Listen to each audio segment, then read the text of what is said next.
Good morning. Happy Saturday, you guys. I've never done a live video on a Saturday, but here we are. So, good morning. I hope you all are excited for a good weekend. I am committed again to finishing this project by the end of September. So I am doing one video every other day between now and the 30th. Just thanks for bearing with me. So today's episode is kind of a little bit lengthy, but it's a good one. So just strap in because here we go. This is chapter 25. It's called The Lesson. So remaining authentic, genuine, authentic, being genuine or authentic throughout your day, your week, your month, your life, your year, whatever, it seems pretty straightforward, right? Like, be yourself. And we have heard iterations of this saying our entire lives. All of us have, in some way or another. And we see forms of it sort of plastered everywhere you look. There's something that says, be yourself, be you. I've learned the tough way that being authentic is kind of a secret to life. Excuse me. Not kind of, it really is. And I think that many, many others have learned it too. There's sort of this saying that goes around that by the time you're 30, you just don't really care what people think anymore. It's very much along the same lines of, that's because you're being genuine and you're showing up as your authentic self. It's not a difficult concept to grasp, right? It might be a difficult one to learn in our own individual ways, but this is not hard to get. So why then is it so difficult for us to just be our unapologetic, authentic selves? This is interesting, isn't it? So we're going back to where we left off in my story. During the next few years of my time in Spokane, I continued attempting to learn and implement the lesson of being unapologetically yourself, and doing so both enriched my life and also made it very, very challenging. Before I get into that, though, I want to try to explain why, in my opinion, it really is challenging, so challenging for so many of us to just show up as ourselves. Okay.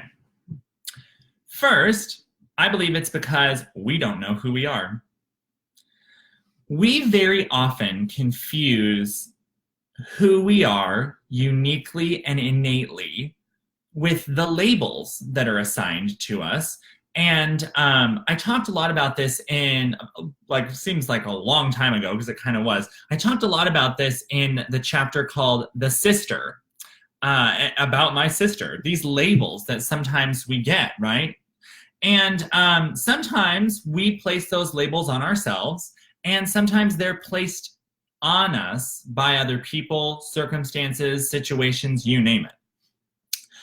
So for example, for many, many years, the label of young Christian soldier that will go to hell if he doesn't straighten out the gay problem thing, that was my label. And I wore it boldly, blatantly, and really proudly, actually. So did I place that label on myself, or did somebody or something place that label on myself? For several more years, I wore the label of stereotypical gay guy. And again, did I place that label on me, or was it placed on me by other people? I believe that labels become a part of our lives and who we are, really, but they come to us in both voluntary and involuntary ways. So, you're a dad, you're a mom, you're a son, you're a daughter. Those are kind of involuntary, right? Like those were, I don't know that we have necessarily a choice. Like if you have a kid, you're now a parent. And if you're a kid, you are a kid, you have a parent. Those are kind of labels placed on us, right? But then there are other labels like you're a husband, you're a wife, you're a Christian, you're an atheist. I mean, the list can go on and on and on and on, right? Those are much more voluntary, because you chose them. I mean, they're pretty voluntary, actually. You chose to get married, you chose to believe this thing, right? Here's where I'm going with this, though. Regardless of how or why or when these labels become part of our lives, the truth is they're still just labels, and they're not who we are. I fundamentally believe this. It's a kind of weird concept to talk about, and there are many that are going to disagree with what I have to say, but I encourage them to go write their own book, and this is what I wholeheartedly believe is the truth. There is more to us than just our labels, and like, period. You're not just a mom, and you're not just a dad. You're not just fill in the blank, right? A lot of us, especially in America, that label is like our job, our career, the thing that we do. You're not just that. Like, you're just not. I believe that it's one of many components that can make up who you are, but it's just those labels, it's not who we are. So when we disregard who we genuinely are by letting the labels that make up our life take center stage, I believe that we forget who the real us is. And that very often leads to some difficult challenges. Here's a classic example that in my life I've seen many times, and it's a kind of easily understood, graspable example. Is that even a word? Okay, let's take this example. So there's a woman, and she becomes a mom. She has babies, right? And she loves them, and she's the best mother to them, and she raises them in an idyllic childhood setting. She takes care of their every need, perfect soccer mom, whatever picture's coming to your mind. The kids grow up, and when the day finally comes that they're supposed to, leave the nest, and the last one is finally gone, this woman sometimes, I've seen it many, many times, kind of has a total breakdown because she doesn't know what to do now because she feels like her life is kind of over. The kids are gone, right? And this leads to, who am I? Now, this happens all the time. Now, I'm not criticizing her, any women or dads or people that find themselves in similar situations.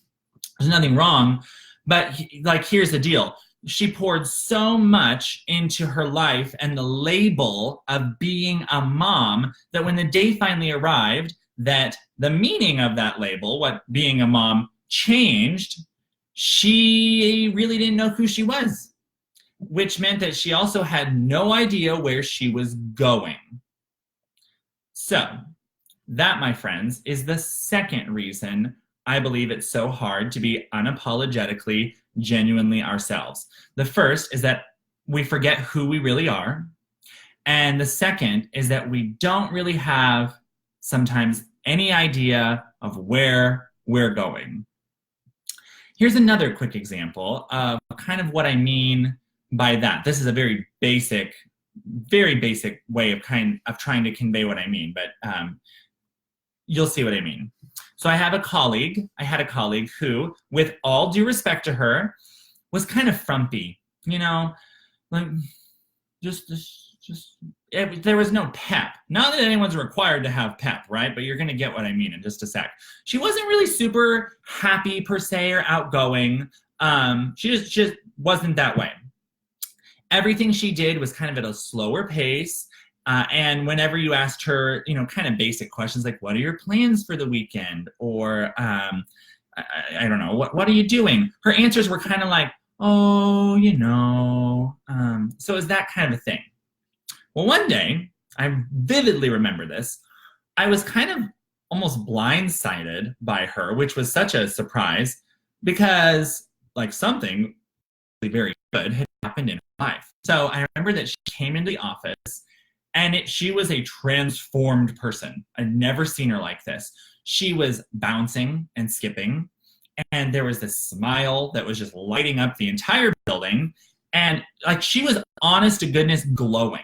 And this was kind of weird because this was not how she was, right? So of course I needed to know what on earth had put so much pep in her step. And so as soon as I was going to be able to talk to her, I was like, I need to talk to her. And I didn't even need to wait to do that. So she like ran over to my desk, and this was like very atypical. And she literally was like, oh my gosh, guess what I did? I finally booked my trip to Disney World. And I'm leaving next fall, and I can't even wait. I am so excited.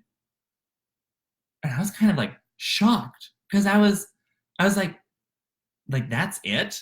Like, no offense, but that's it? You are a completely different person today than I've ever seen you be like.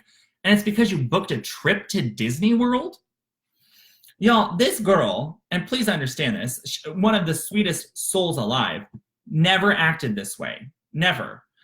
And yet, now that she had made very simply a plan, and she'd actually kind of implemented it because she booked these tickets, she was a completely different person. Why? I mean, this is a very, very basic meaning I'm trying to convey. It's because she knew where she was going.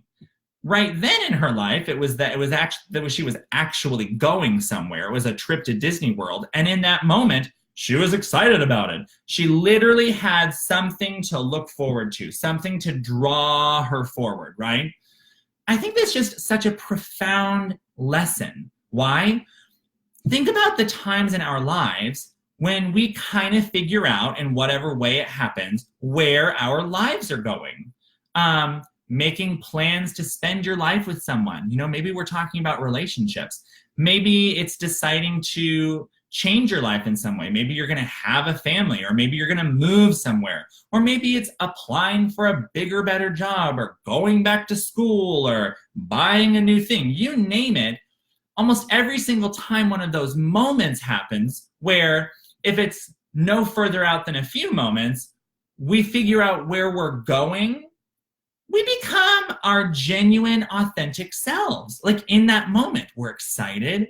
Our true colors are showing. It's not just adrenaline and happiness and excitement for whatever it was.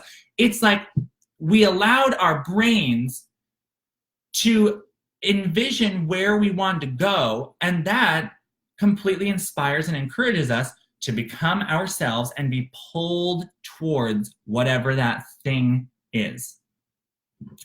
Sadly, and I'm totally guilty of this too, we don't let those moments happen very often. Why? Because we think that we need to wait for them to happen and like wait for them to come our way. And what's sad about that is that we actually have all the power in the world to create them. We can create those moments, but we completely forget. I just think this is fun. It's awfully powerful when you really think about it that way. You don't have to wait for things to come your way. You can actually create reasons for you to be drawn to them. I think it's super powerful. So, equally as powerful, think about the people that you know in your life, and those who, again, there's sort of two reasons why I believe we don't genuinely, authentically show up as ourselves. One, we don't know who we are, and two, we don't know where we're going, right? The people in our lives that do know who they are and do know where they're going, I've always found that they're basically the happiest, most content people I've ever met. And it typically doesn't have much to do with money. It doesn't have much to do with status or fame or however. They are simply, they know who they are, they know where they're going, period. So let's go back to this who are you thing. I'm going to way oversimplify it here, but here's what I believe. I believe you are who you are. We are who we are. So what I mean by this, when you sit down and you actually spend some time asking yourself some very basic, open-ended questions, you will almost immediately start coming up with some answers that help you determine who you are. And yeah, you can go on quests or journeys of discovery or all kinds of things to figure out who you are, but you can also just sit down by yourself and, with no interference or distraction, ask yourself some of these questions and arrive at the same conclusion. So I know this seems like we're taking a total left turn in this whole chapter, which is kind of scatterbrained to begin with, but just bear with me. We're going to talk about personality type for a second. So there's one individual who a very, very long time ago really wanted to study who people uniquely and individually are, and that was Dr. Carl Jung. He's one of the first people who ever really started research on this thing called personality type, and it started in like the mid-late 1800s, right? Okay, so he's putting out this research, whatever. Well, then in the early 1900s, up until the 30s and 40s, there was actually this mother and then mother-daughter team that were also really fascinated in this thing called personality type, because they genuinely wanted to have more information about who are you? Who am I? Are there patterns? Are there certain things that make us who we are innately? And we're not talking about gender or circumstance. We're just talking about, like, when we're born, we have a unique way of being. Every single one of us does. So that's where this whole idea of personality type, started coming into play, right? So this, interestingly enough, was back in the 1930s and 40s when this research started coming out. And that mother-daughter team, they were Myers and Briggs. And they really took Carl Jung's research and they expanded on it, right? And eventually they came up with what's today known as the Myers-Briggs Type Indicator. In the 1940s, y'all. What's really fascinating is that almost every single personality test that's been developed since has been based upon or expanded upon their work.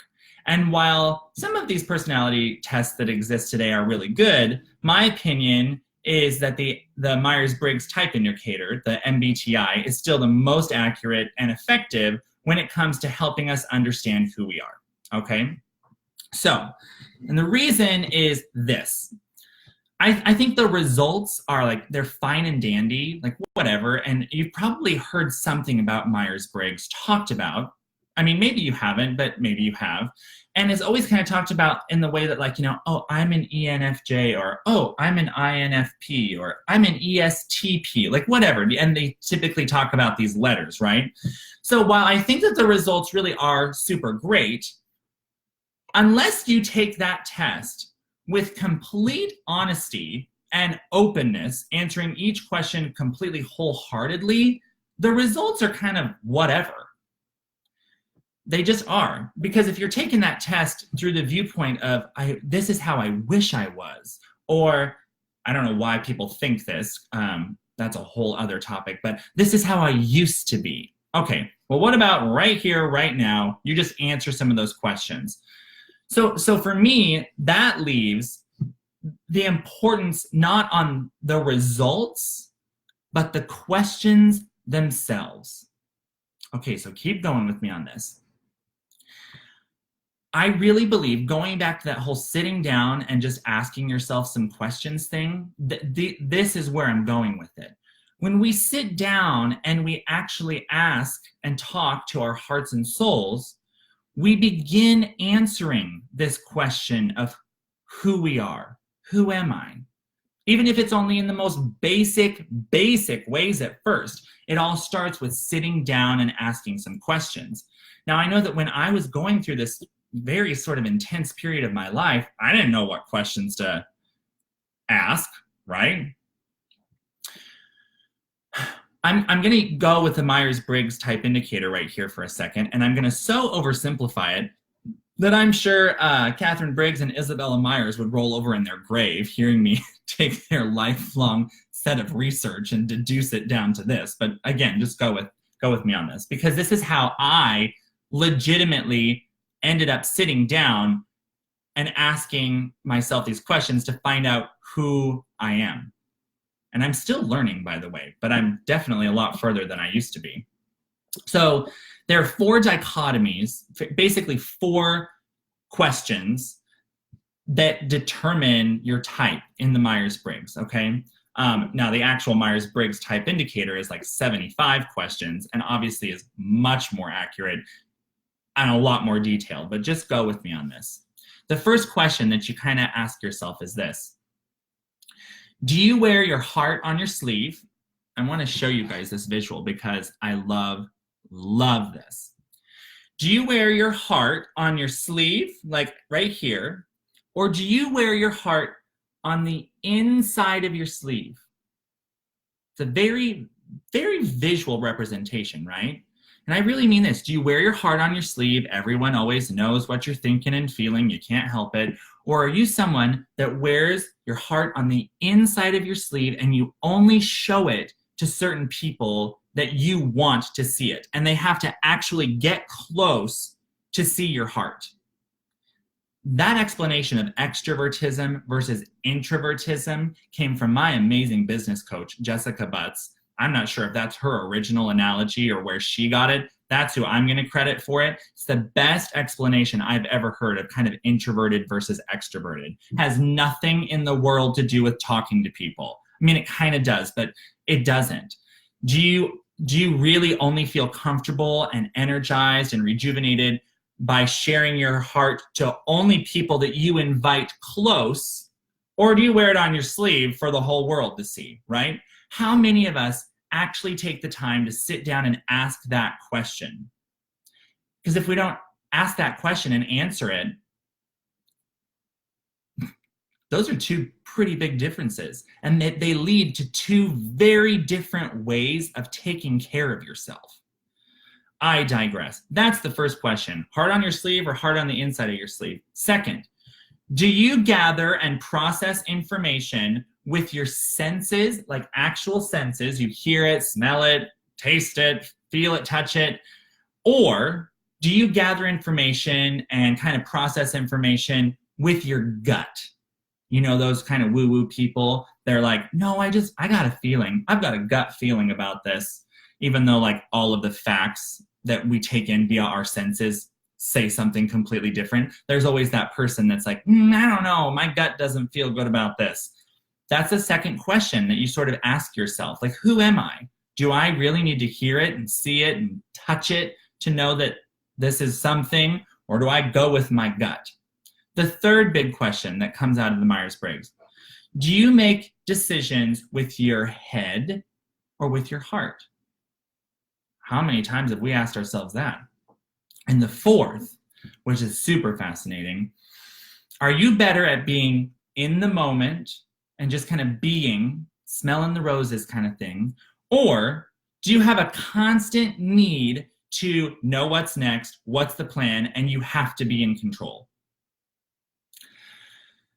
So these are really, really very basic questions if you think about it. But again, when is the last time, if ever, you took the time to actually honestly answer them for yourself? Okay, so this whole chapter has been scattered, right?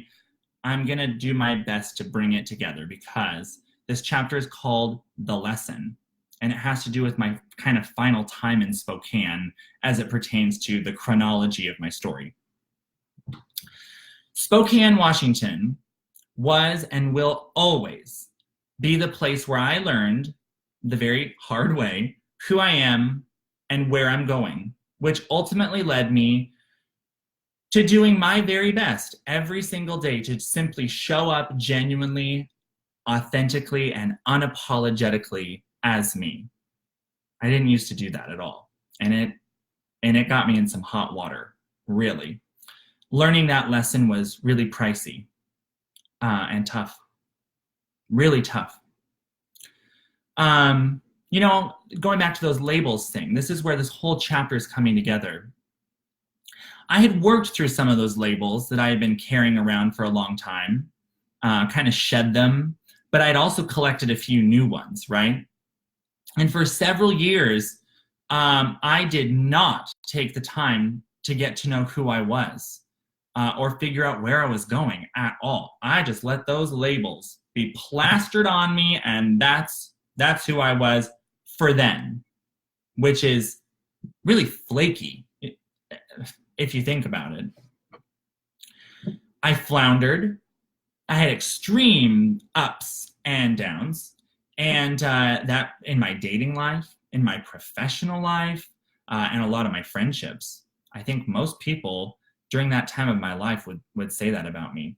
And I will admit that this wasn't that long ago, right? This was just a few years ago.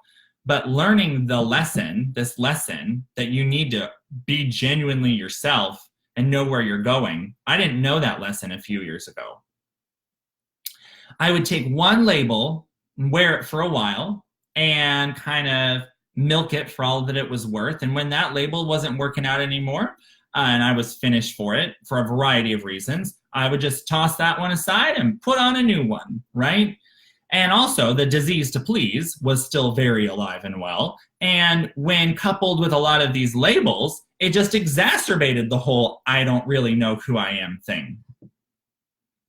I think a lot of people actually go through life this way.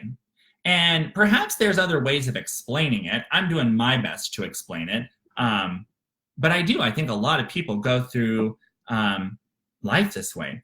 And unless there really comes a time in which you're forced to sit down and learn who you are, whether it's through the Myers-Briggs or whether you just ask yourself your own questions that you haven't really answered, I'm pretty sure if you don't have one of those situations that forces you to sit down, you are just going to keep going through life this way. I know many people that are still doing it, kind of randomly showing up as their authentic self when it kind of naturally happens, but they aren't doing it every day. There did come a time when I was forced to learn who I was, and it was unexpected. I was a little out of control, honestly. These labels, they were obviously not working out. Now, it's really not very dramatic in terms of, telling a great story in a book setting like this about what happened, what was my unexpected time when I was forced to learn who I was. But this is what it was. I ended up more or less having a fallout with a colleague that I loved very, very much. And ultimately, we both ended up being both right and wrong about many of the details that contributed to this, fallout. And interestingly enough, because I was a little people pleaser and had a disease to please, it was one of the first experiences of my entire life of that nature that I'd ever gone through, having a fallout with someone or, having a true disagreement. And it was during that time I was really forced to go home, sit down by myself, and recognize that the entire thing had occurred not because of them or me, really, and what actually happened. It was because I didn't know who I was, and I had not showed up genuinely or authentically. There's a lot of facade going on, probably for both of us, but especially me. And that situation was really, really tough on me. But you know what? Oh, it just makes me tear up. I could not be more thankful for it, because it opened up my eyes to so many things. The first being, in that moment, you don't actually get very far in this life if you don't show up unapologetically as yourself. Labels aside, whatever that label is, you have got to know who you are. And you need to love yourself for it. If you want to change a few things about who you are, you're the only person in control of that. You have to say yes, and you have to say no to yourself based on who you are. You've got to know who you are. The second thing that situation did for me, again, it's not a very dramatic situation, right? I had a fallout with a colleague. It's not like someone died and my life was completely upended. No, that was what my cause was, for me to go learn who I am. And the second thing that it taught me was that Spokane while lovely and truly special, always will have, I mean, a deep place in my heart. It wasn't where I needed to be anymore. It had completely served its purpose, and it had gotten me through a lot, it and the people there, but there was a lot more for me to experience. And I would have never recognized that, again, if I hadn't been forced to figure out who I am.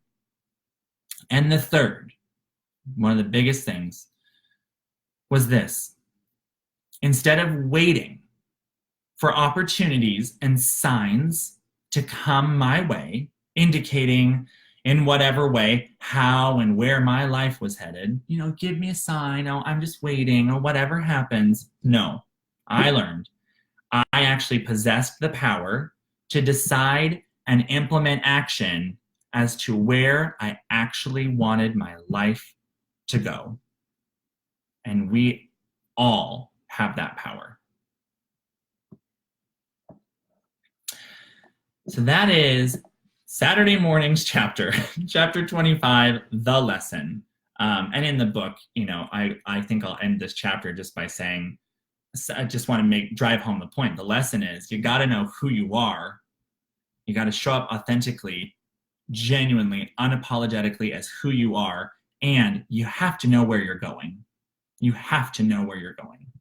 So, it was just over 30 minutes, and I knew in my head it was going to be just about 30 minutes. So, y'all, I hope that your weekend is got some exciting plans in it, and that you get to see people you love and do things you love to do, and like whatever it looks like. Go have a really good weekend. Thank you for listening to The Lesson. Next week's chapter expands on this, and it's called The Acceptance. An interesting time in my life, but it's all building upon itself. So I promise all these chapters are coming together. Thank you for watching. Let me know if you have questions or comments. And yeah, that's all I've got for you this morning. So I will see you again every other day for the next couple of days until this is finished. So I will see you all on Monday morning. Have a good weekend.